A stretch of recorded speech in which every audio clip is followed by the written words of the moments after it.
My name is Amelia, and welcome to Amelia Voice, where we dive deep into the stories that make your jaw drop, your heart race, and your mind wonder how people can be so unbelievable.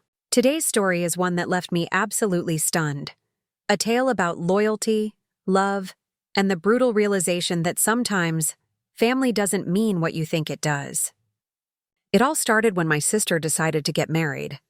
She'd been dreaming about this wedding since she was a teenager, planning every detail in her head: the flowers, the venue, the music, the color of the bridesmaids' dresses.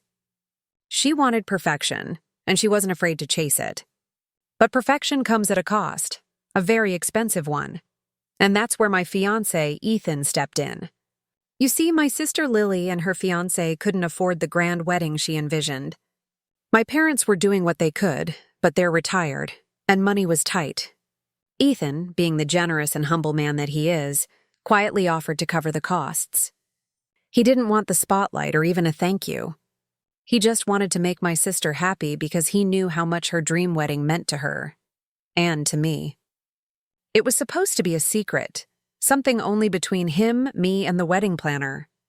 Everything was going smoothly until 1 week before the big day when Lily dropped a bombshell that turned my world upside down. We were sitting in her kitchen, sipping coffee when she casually mentioned that Ethan wasn't on the guest list anymore. I thought she was joking at first. She has this sarcastic sense of humor that sometimes goes too far. But she looked me straight in the eye and said, "Amelia, I don't think it's appropriate for Ethan to come. This is a family event and he's not family."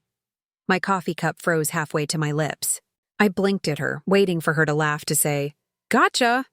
But she didn't. She just sat there, smug and self-righteous, as if what she said made perfect sense. My mind was spinning. Ethan and I had been engaged for over a year. He'd been at every family dinner, every holiday, every gathering. He was closer to my parents than her fiancé was.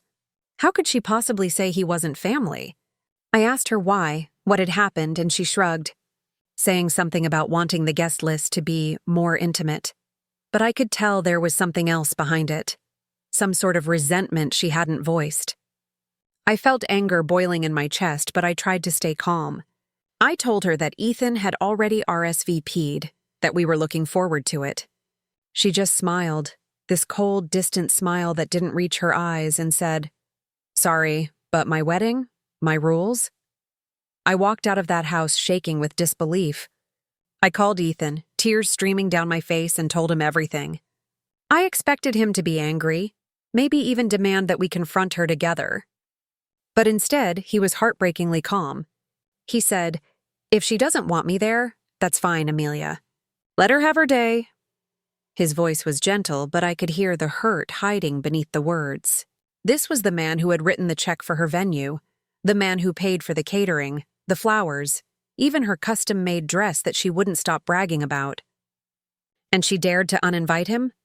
I couldn't believe the audacity.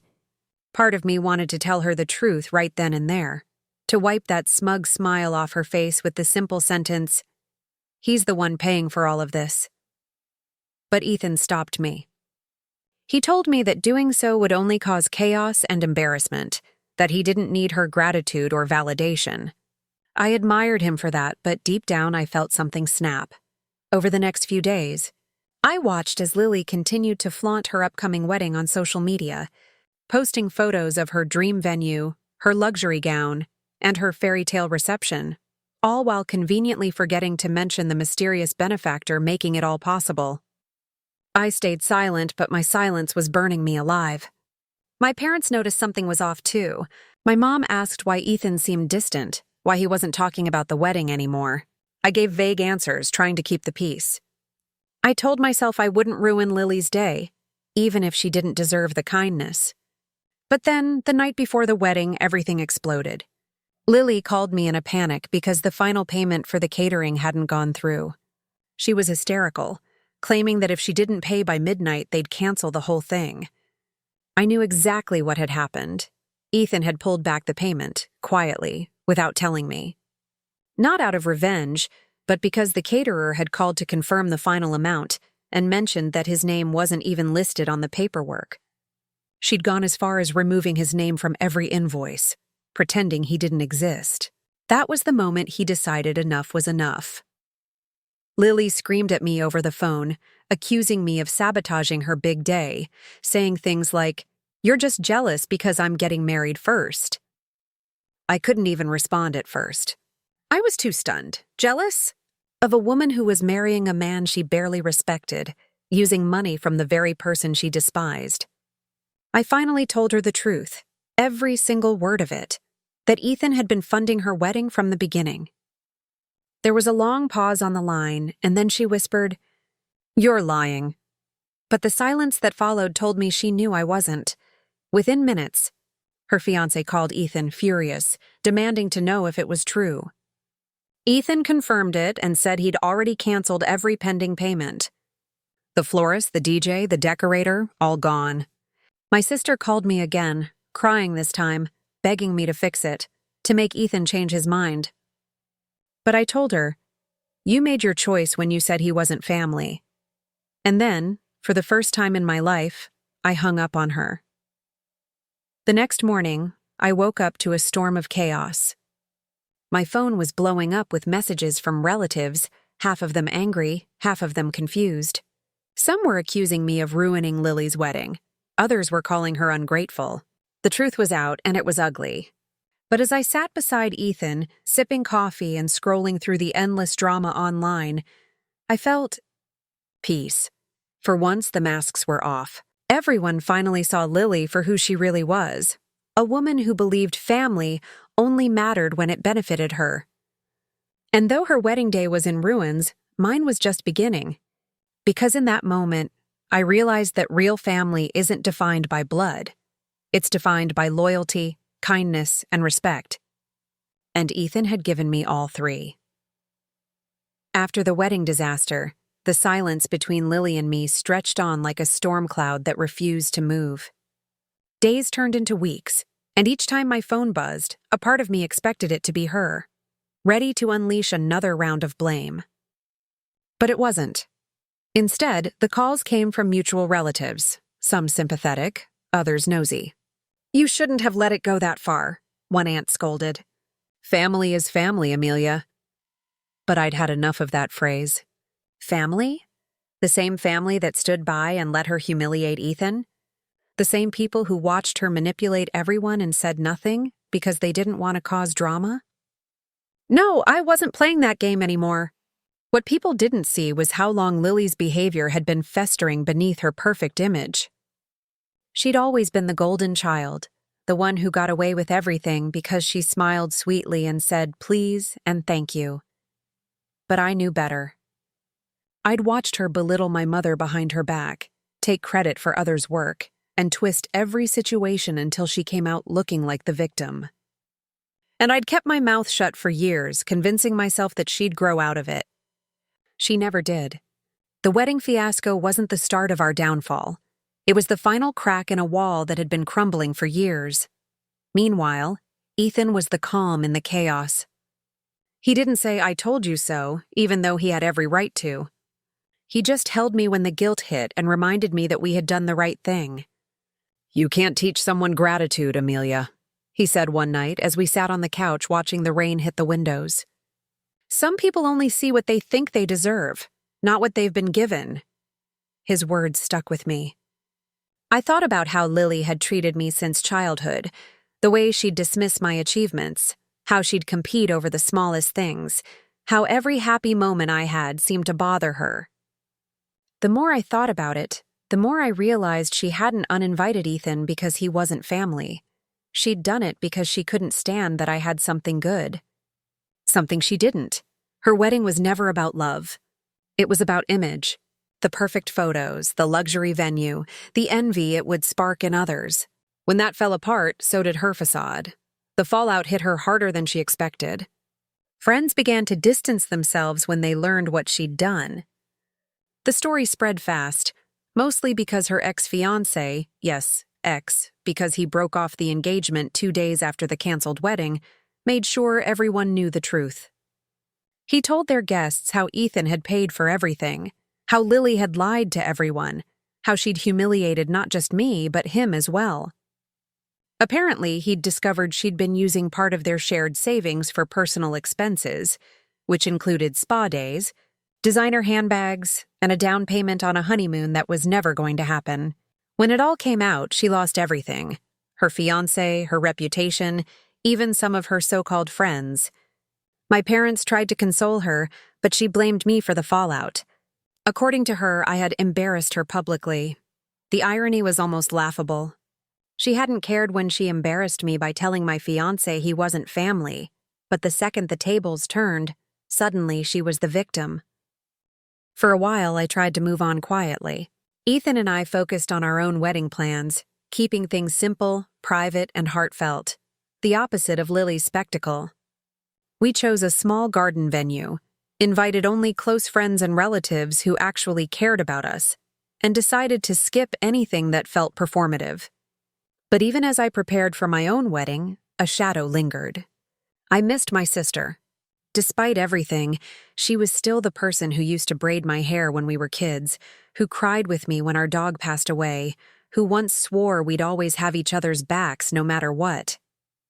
That memory haunted me because I wanted to believe she was still in there somewhere, buried under the pride and bitterness. One afternoon, about 2 months before my wedding, I got a message from an unknown number. It was her. "Can we talk?" it read. My heart skipped. I stared at the screen for a long time before replying with a single word. "Okay." We met at a cafe halfway between our homes, neutral territory. When I walked in, she looked different, tired, smaller somehow, like all the fire had gone out of her. She didn't say anything at first. We just sat there in silence, the clinking of cups and murmurs of other customers filling the air. Finally, she spoke. "I messed up," she said quietly, not meeting my eyes. "You think?" I wanted to snap, but I bit my tongue. This wasn't the moment for sarcasm. She went on to explain that after her fiancé called off the wedding, she'd spiraled. She'd lost her job a week later because she'd taken too many personal days during the wedding planning. Her friends stopped inviting her out, her apartment lease was ending, and she had nowhere to go. "I don't expect you to forgive me," she said, her voice trembling. "But I need you to know I never hated Ethan. I just felt like you were taking everything that was supposed to be mine." That sentence hit like a punch to the gut. She wasn't just jealous of me, she was broken by comparison. She'd spent her whole life measuring herself against me, even when I wasn't competing. For a moment, I felt sorry for her. But then I remembered Ethan's words. Some people only see what they think they deserve. I told her I appreciated her honesty, but I couldn't just erase everything she'd done. Trust doesn't rebuild overnight. She nodded, tears spilling down her cheeks, and whispered, "I know." We sat there for another hour, talking about our childhood, about where things went wrong, about the years we both wasted trying to fit into the roles our parents unknowingly set for us. Me, the responsible one. Her, the favorite. Before we parted, she hugged me. It wasn't the warm, sisterly kind of hug I remembered. It was fragile, hesitant, like she was holding on to something that might disappear at any second. That night, I told Ethan about our conversation. He listened without judgment, his hand gently resting on mine. "Do you want her at the wedding?" he asked. The question caught me off guard. I hadn't even considered it. Part of me wanted to say no, to protect our peace, our joy. But another part of me, the part that still remembered the sister who used to share secrets under the covers, wanted to give her one last chance. "I don't know," I said honestly. Ethan just smiled. "Whatever you decide, I'll support you." And that's when I realized something profound. Ethan didn't just love me. He respected me. He didn't need to control or test my loyalty. He trusted my judgment, even when it came to someone who had wronged him deeply. In the following weeks, I kept replaying that meeting with Lily in my mind. Maybe it was closure, maybe it was a warning, or maybe it was a test of my own forgiveness. I didn't know yet. All I knew was that my story, the one that started with betrayal, wasn't over. It was shifting slowly, painfully, into something new, because forgiveness doesn't erase the past, But sometimes it's the only way to move forward, and I was about to learn that in the most unexpected way. As my wedding day drew closer, the excitement in the air was almost tangible. Ethan and I had spent months carefully planning every detail, not to impress anyone, but to create something that felt true to us. The guest list was small, only those who had stood by us through everything. Still, one name haunted the empty space at the bottom of the list: Lily. I kept hovering over her name on my phone, wondering if I should send her an invitation. My mother called almost every day, gently suggesting that I be the bigger person. My father stayed out of it, but I could tell he missed the harmony we used to have as a family. "She's learned her lesson, Amelia," Mom said during one of our talks. "She's been through enough." I wanted to believe that, but forgiveness wasn't a gift I could give just because someone asked for it. It had to mean something. Still, I couldn't shake the thought of how broken she'd looked that day at the cafe. So one night, without telling anyone, I sent her a message. "You can come to the wedding if you'd like," I wrote. "But please respect our peace." Her reply came instantly. "Thank you. I won't cause trouble. I promise." The day finally arrived. A warm afternoon with a sky so clear it felt like the universe itself had blessed us. The garden venue was everything I'd dreamed of. Soft lights strung between trees, white roses lining the aisle, and a gentle breeze that carried the scent of lavender through the air. Ethan looked at me as if I were the only person in the world. When I walked down that aisle, I felt the weight of every tear, every sleepless night, every moment of doubt that had led us here. The guests smiled, some even teary-eyed, and for a moment, it was perfect. Until I saw her. Lily sat in the back row, dressed modestly, her hair pulled back, her eyes downcast. I felt my heart skip a beat, not from anger, but from something softer, almost like relief. She looked out of place, like a ghost from another life, but she was there, and somehow that was enough. The ceremony went smoothly, and when Ethan and I said our vows, there wasn't a dry eye in the crowd. I meant every word. That love isn't about grand gestures or perfect moments, but about standing together when things fall apart. Ethan squeezed my hands, smiling with that calm steadiness I'd fallen in love with. When we were finally pronounced husband and wife, the applause was thunderous. I caught Lily clapping quietly, her eyes shining. For the first time in a long time, I didn't see jealousy or resentment in her face. I saw pride. Maybe even a bit of love. During the reception, she approached me while Ethan was talking to my parents. I braced myself for tension, but her voice was soft. "You look beautiful," she said. I smiled, cautious but sincere. "Thank you. I'm glad you came." She nodded, fiddling with the edge of her napkin. "I didn't think you'd invite me. I wouldn't have blamed you if you hadn't." I told her that I didn't want bitterness to follow me into this new chapter. Her eyes filled with tears and she whispered, "I really am sorry, Amelia. For everything. You didn't deserve any of it." I believed her this time, not because her words were perfect, but because they were unpolished, raw, and trembling. She wasn't the proud, untouchable Lily I'd known. She was human, fragile, and finally honest.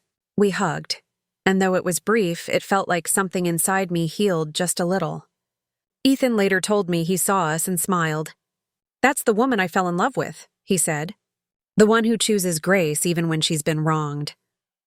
His words made me tear up, because I realized that love and forgiveness often walk hand in hand. You can't truly have one without the other. As the night went on, the celebration turned into a blur of laughter, dancing, and clinking glasses. My best friend gave a hilarious speech about how Ethan was the only man brave enough to deal with my organized chaos, and everyone roared with laughter. Then came the slow dances, the cake cutting, and the toasts. But right in the middle of it all, something unexpected happened. The wedding planner came over to tell me that someone had covered the final catering balance that Ethan had left pending intentionally for after the event, a small amount meant to be settled later. When I asked who, she said, "It was your sister." I froze. Lily had quietly gone to her and paid it in full. No drama, no announcement, just a quiet act of kindness to close the circle. After everyone left and Ethan and I were standing under the fairy lights, he wrapped his arms around me and whispered, "You did it. You broke the cycle." And maybe he was right, because for the first time in years I felt free, not just from the pain Lily caused, but from the weight of resentment I'd carried. Later, when we got home and I took off my dress, I found a small envelope in my bag with my name written on it. It was from Lily. Inside was a note that read, "Thank you for reminding me what family really means. I'll spend the rest of my life trying to be the sister you deserved." I didn't cry immediately. I just sat there, staring at her handwriting, feeling the enormity of it. The next morning, I called her. We talked for an hour about everything and nothing, like sisters again. She even laughed. A small, shaky laugh, but it was real. In the weeks that followed, our relationship started to mend, slowly but surely. There were still awkward silences, unspoken apologies, and memories that stung when brought up, but there was also effort. She started showing up, not just physically, but emotionally. When Ethan and I hosted our first dinner party as a married couple, she came early to help set the table.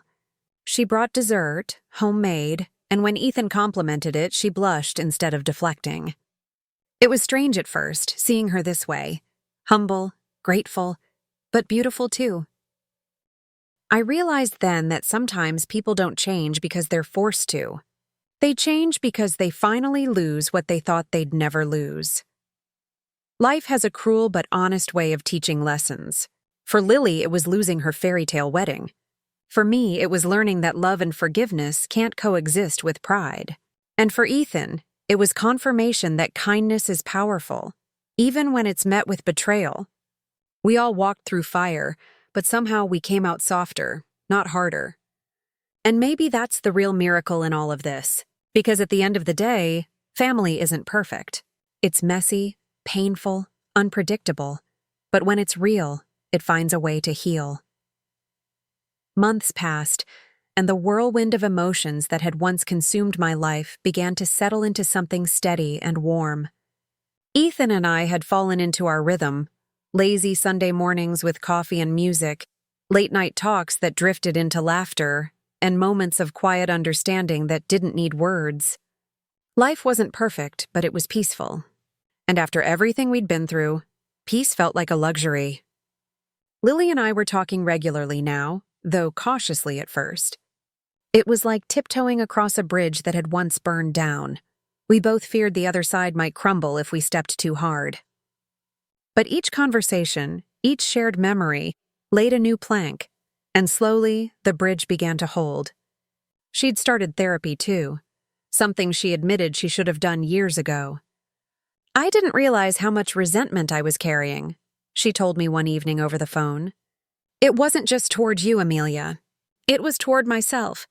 I kept thinking I was falling behind, like life was a competition I was losing." I listened quietly, my heart aching for her. It was strange hearing my sister, the same one who once acted invincible, finally confess her insecurities. I realized then that jealousy isn't born from hate. It's born from pain. About 6 months later, she called me with news that nearly brought me to tears. "I got a new job," she said, excitement trembling in her voice. "It's nothing huge, but it's stable and I like it. My boss actually respects me." I couldn't stop smiling. It wasn't about the job, it was about her tone. She sounded lighter, as if a weight had finally lifted. We decided to meet for lunch to celebrate. When I walked into the cafe, she was already there, sitting by the window with a genuine smile on her face. She stood up to hug me, and this time it didn't feel forced. "You look happy," I said, and she laughed softly. "For the first time in a long time, I think I am." We talked for hours, about her new co-workers, about Ethan's latest project, about our parents, who were thrilled that we were getting along again. Before we left, she reached into her bag and pulled out a small box. "This is for you," she said. Inside was a delicate silver bracelet with a tiny charm in the shape of a heart. Engraved on it were the words, "For my sister, my family." I didn't even try to hold back my tears. She'd chosen the one word that had once torn us apart and turned it into something beautiful again. That night, as I sat beside Ethan, showing him the bracelet, he smiled in that quiet, proud way of his. "She's trying, Amelia," he said. "And so are you. That's what matters." He was right. Healing wasn't about forgetting the past. It was about rebuilding despite it. The funny thing was, the more Lily and I healed, the more I saw my parents relax. They'd been caught in the crossfire of our conflict for so long that even family dinners had felt tense. But now those gatherings were different. We laughed again, teased each other, and even reminisced about our childhood without bitterness. My mom cried the first time she saw us hugging after dinner. "This is all I ever wanted," she whispered. And in that moment, I realized that reconciliation doesn't just heal two people. It heals everyone connected to them. But life, as it tends to do, had one more twist waiting for us. About a year after my wedding, Lily met someone new. His name was Ryan, a quiet, thoughtful man who worked in nonprofit management. When she first told me about him, I was cautious. I didn't want her rushing into something just to fill the void her last relationship left. But as time went on, I saw how different things were this time.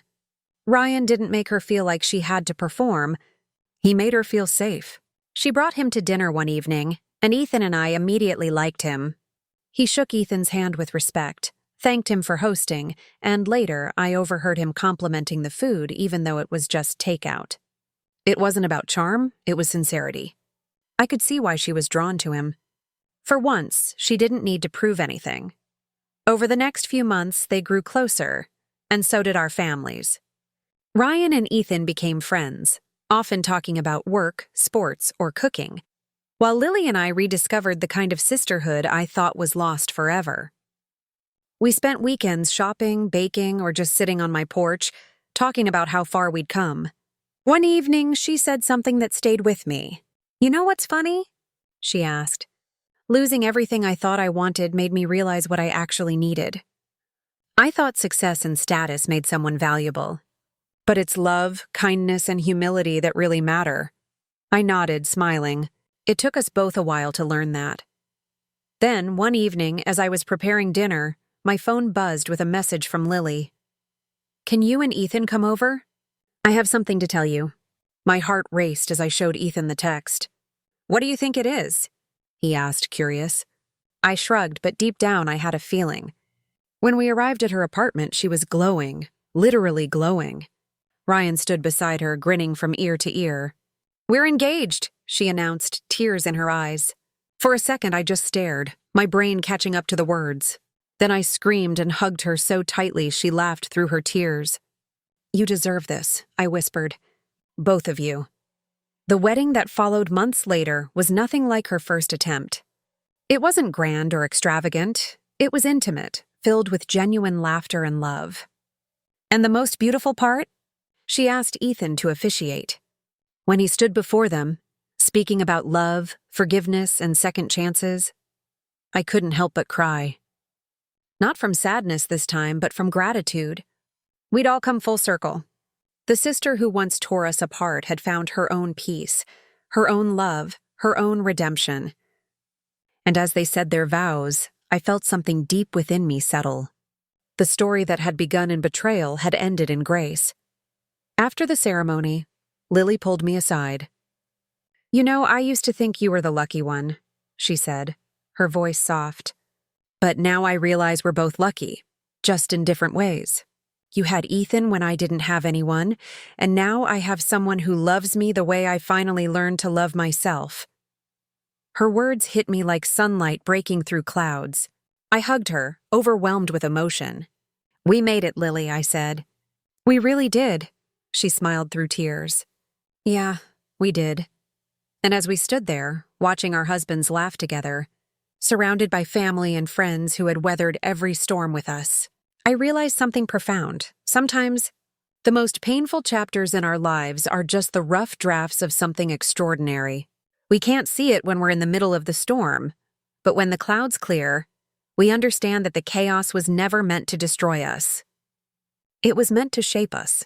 And in that moment, With love and forgiveness wrapped around us like a warm embrace, I knew that the story of my sister, my husband, and me wasn't about betrayal anymore. It was about redemption. Because in the end, family isn't about who never hurts you. It's about who chooses to make things right after they do.